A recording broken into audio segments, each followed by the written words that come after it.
Good morning. Hello from California. I'd like to say hello from the West Coast this morning, and I'd like to discuss some things with you about man fighters. What causes it, how to help them become better, how to help them become gentler so you can get your most access to them, so you can have access to them and they'll be better roosters. And also, what causes us to have that same attitude toward both God and our fellow man. So let's get into it. We've all had man fighters. If you've had game foul long whatsoever, you've had man fighters. Okay. Now, man fighters will really test you. Okay. I've got one I'm fooling with now that really tests me. I'm gonna tell you some things that I've done wrong. Some roosters are just man fighters because they're not used to being handled. Some roosters are man fighters because something traumatic has happened to them earlier in their life. And some roosters are just close bred. That can cause them to be man fighters. Some roosters have been used as broodcocks. I found that causes them to be man fighters. They become very protective of the hens.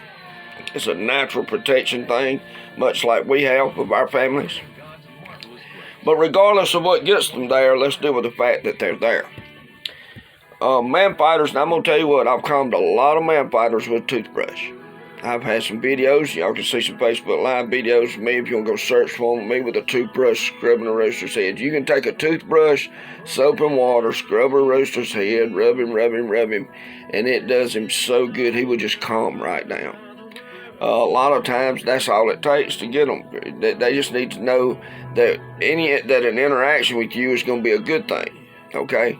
Because what you want to do, you've got to get that man fighter calmed down enough so that he's not looking at you when you turn him loose. You've got to earn his trust, and that's the problem. You've got a broken trust. Either he's never trusted anybody to start with. Now, y'all see how this applies with God.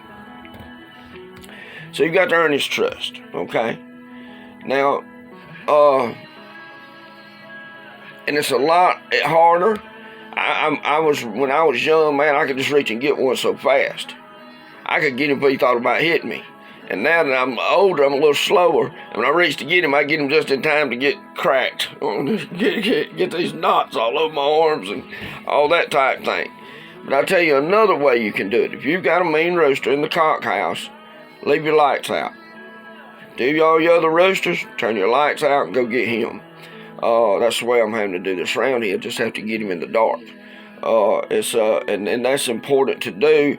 And I can get him in the dark, he don't even peck me. Once I turn the lights on, he wants to go to peck me. But I'm getting him used to me handling him.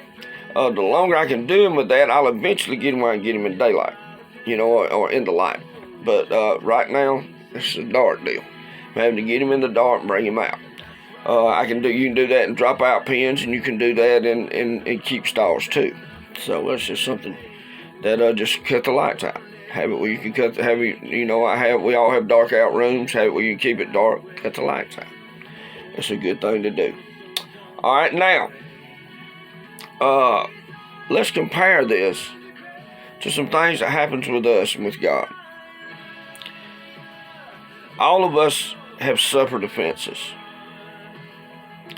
All of us have been hurt by other people intentionally. People have hurt us intentionally. It's rampant in the game foul game, unfortunately. And I feel terrible about that. But all of us have been hurt. And regardless of how you received that hurt,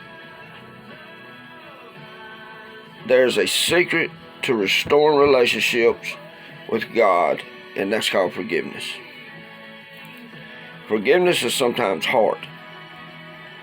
And when I say forgiveness, I'm not saying that you're admitting you're wrong, or that you're admitting that you're letting somebody off the hook, so to speak, because you're not. By you forgiving them,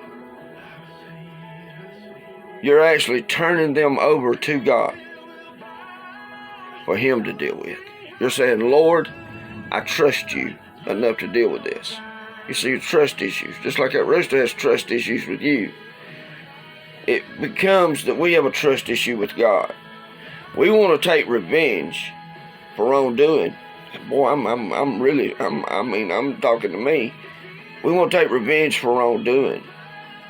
When if we'll just let God handle it, He's much more capable at revenge, number one. Number two, it restores our relationship with Him, because what we're saying is, God, I trust you to do this. I'm not going to do it. I'm not going to let it keep me in prison any longer. I'm not going to let... I've got a dog outside.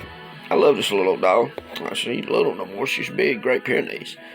But I can't trust her because she killed 10 baby chickens. So now I have to keep her on a chain. She is restricted in what she can do because I don't trust her. And it's the same way with our relationship with God. When we walk around with unforgiveness, God, we're on a restraint. We are restraining ourselves. We are putting ourselves on a chain. Because God cannot fulfill the desires He has for us because we've broken a relationship with Him. Do you know it says that if you don't forgive your brother, your sister, or you don't forgive another human being for wrong done to you, God says, I no longer hear your prayers. Is it worth that pain that you're having with another individual for God not to hear the prayers for your children or your grandchildren? What you think about that? Will you give that individual that much power over you? Because that's what you're doing. When you refuse to forgive, you give another person power over you, and you break your relationship with God. This is a very important thing. This is a very serious thing. I have done this, y'all. Lord have mercy, I've done this. I have a 17-year-old son that I'm fixing to go see in about a week, okay? I'm excited to see him. Go see his mother, and I'm going to go see him. I'm excited to see him. I've not seen him in 10 years. My ex-mother-in-law hates me. And she's told lies about me. She's told lies in court about me. She's had her preacher write 3-page letters on why I was an unfit parent, and the man never met me, never shook my hand, never sat down with me. She has done this over and over, and she does it under the guise of Christianity. But she's not a Christian. You can't be Christian and do these things.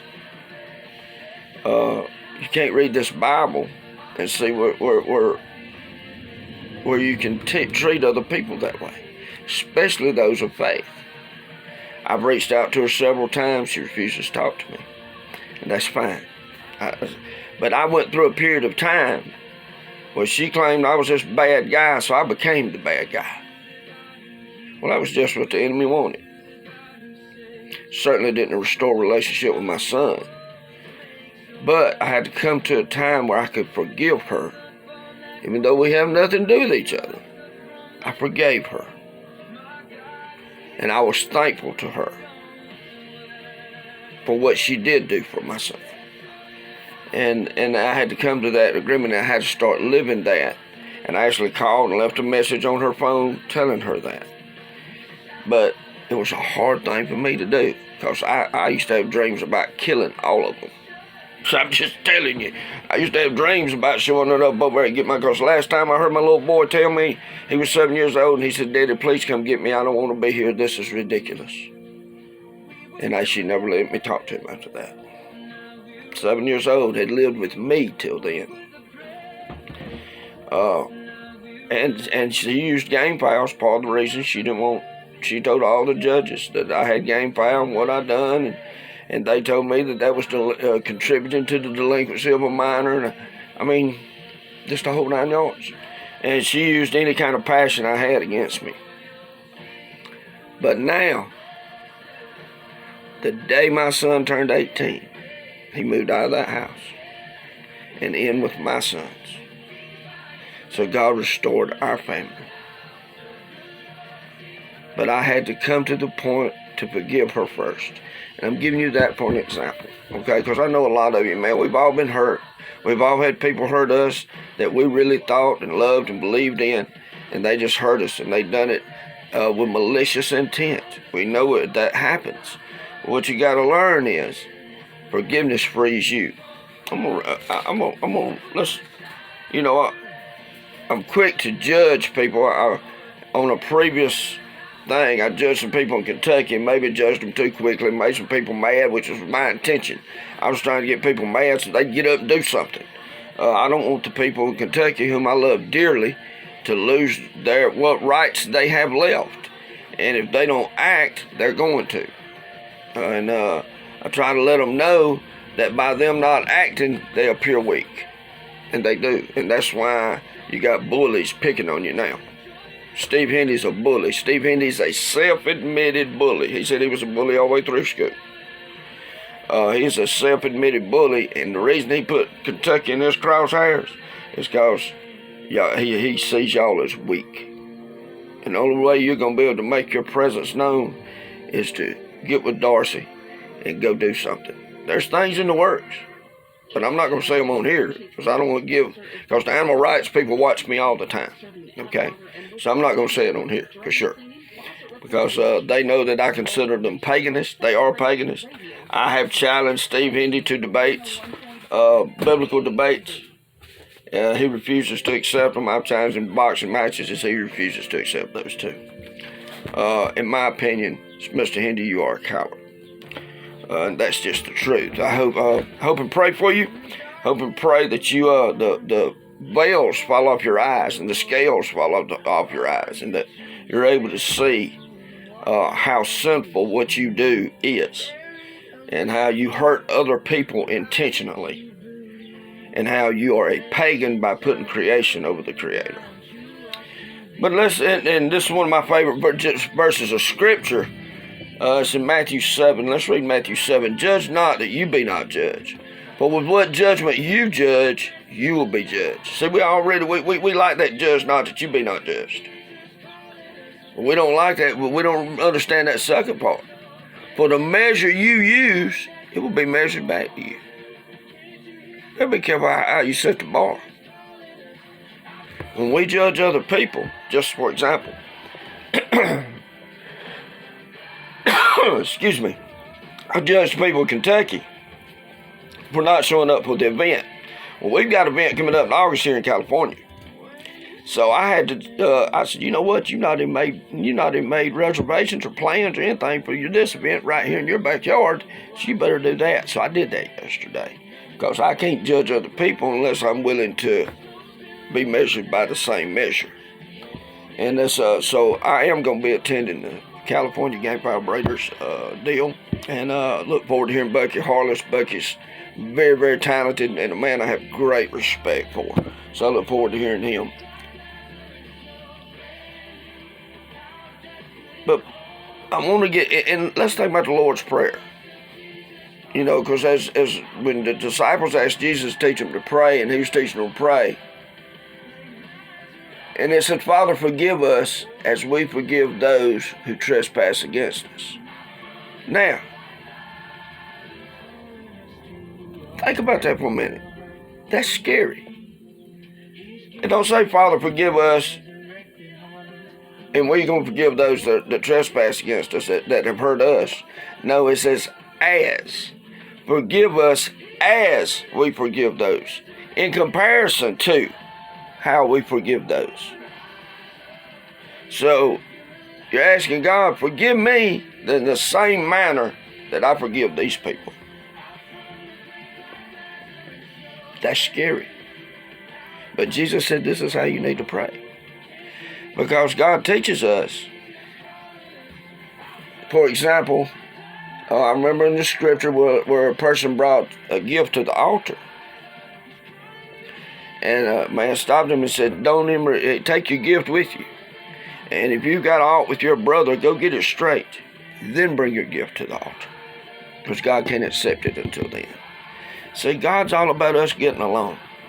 And we're not always going to agree on everything. We can agree to disagree. And we can still love one another. But the devil uses unforgiveness to stop us. And it's the same way. When that rooster becomes a man fighter, and all of a sudden when we have unforgiveness, in our heart. Somebody has done something against us. If you take and that rooster's young, and you reach and grab him, and he remembers that, so all he remembers is you grabbing him and dubbing that comb off his head, and that's his memory of you, and all of a sudden he don't trust you, man. Well, see, we don't trust Jesus. We don't trust God. And it's not that he's mishandled us. It's just that the devil has tricked us into thinking that he has, when it's been the enemy the entire time. The devil has power in your life as long as you give it to him. And that's the way we have to get to these man fighters. We have to get to the way they think. If we can find out how they're thinking and change the way they think, then we can help them be better roosters. And we can help them reach their potential. It's the same way with God and us. So I'm begging you today, forgive those that you have ought against. Even if you're in the right, forgive them anyhow, because it's going to take you off that chain. Don't let the devil keep you chained. Let God release you from that chain so you can be free and you can reach the destiny that God has for you. I love y'all. I got some friends in Arkansas. I wish I could be with y'all.